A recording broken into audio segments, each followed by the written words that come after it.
heroic. We want to talk actually in this half hour about the heroes of September 11th, and there were many of them. I found a quote from Ralph Waldo Emerson the other day, who once wrote, "Heroism feels and never reasons, and therefore is always right." And as we know, the tragedy made heroes of hundreds of firefighters and the rescue workers, but there were also many stories of ordinary people doing extraordinary things, unsung heroes who felt the need to help. We asked our correspondent Michele Norris to put together a piece on two people. One is a bouncer and the other is an architect. It was like a magnet. I was pushed or pulled towards World Trade Center. I showed them my Red Cross certification card. They said, "Yeah, we need you, let's go, get on the truck," and they drove me in.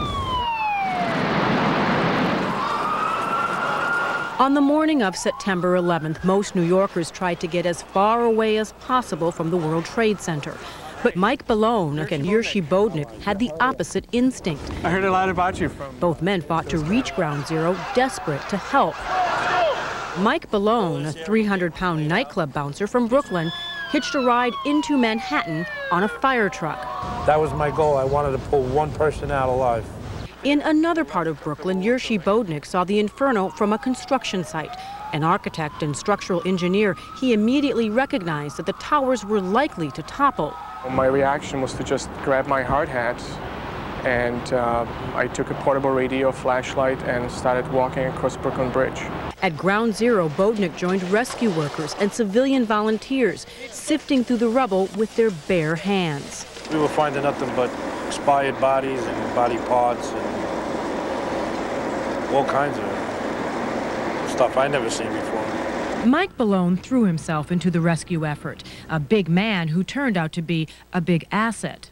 The firemen that I came in with, they said, "Mike, what we really need you to do, since you're a pretty big guy, is we're going to need you to come in with us and just help us lift the girders to see who we can find." And that's what I did. I just started lifting up beams and helping them jump into the voids, into the holes where the windows used to be. Hello? The work was both grueling and gruesome, but Bellone couldn't imagine being anywhere else. And he saw a lot of things which a lot of people haven't seen in their lifetime. And he helped.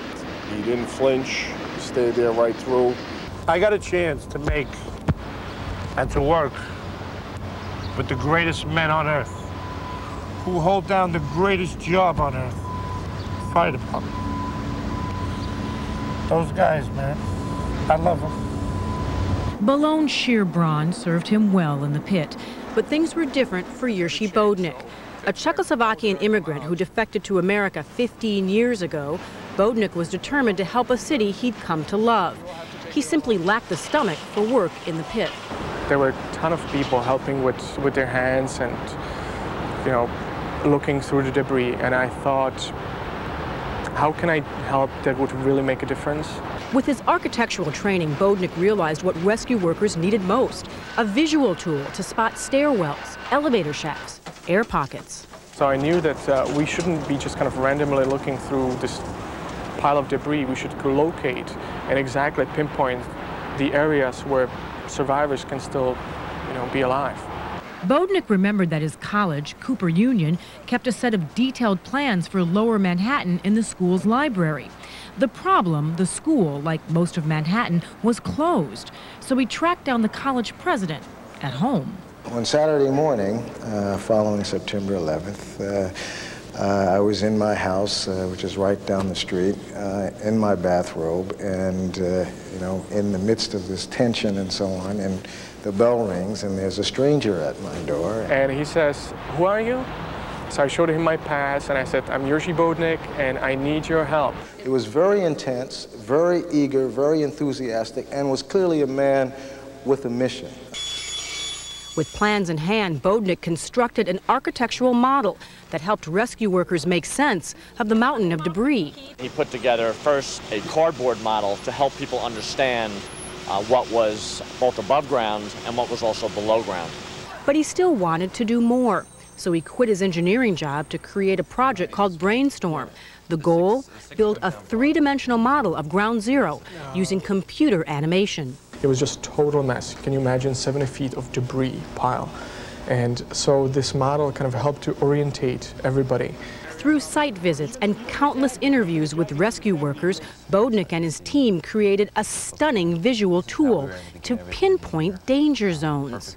Recreating the site and showing, okay, here you can't walk, or here you can't place a crane or any equipment. The model, for instance, helped Ground Zero construction workers avoid a deadly mistake. And what would happen if they were to just pull this building away is this wall would then start to fall down and start causing problems for some of the lower floors that were down below there. There was lots of firemen that were down there looking for other firemen or any survivors, and they could have all been killed by these falling slabs. Boudnik developed the 3D model hoping that it would help find survivors. There were none, but it did protect against a further loss of life. It's an amazing feat, and to be able to say that all that was done without another fatality is amazing. Even though the recovery effort is officially over, both men maintain strong ties to Ground Zero. Boudnik is fine-tuning his computer model to help other cities prepare for disaster. We don't want to have another situation where everybody's running around. It's like we have no set of plans. Bellone, meanwhile, talks to school children about September 11th. That's what helped us. Your cards and letters, your support. And he has earned a new title, Safety Director for the New York Fire Department. Both men are too modest to call their work heroic, but those who labored alongside them see it quite differently. Michele Norris, ABC News, New York.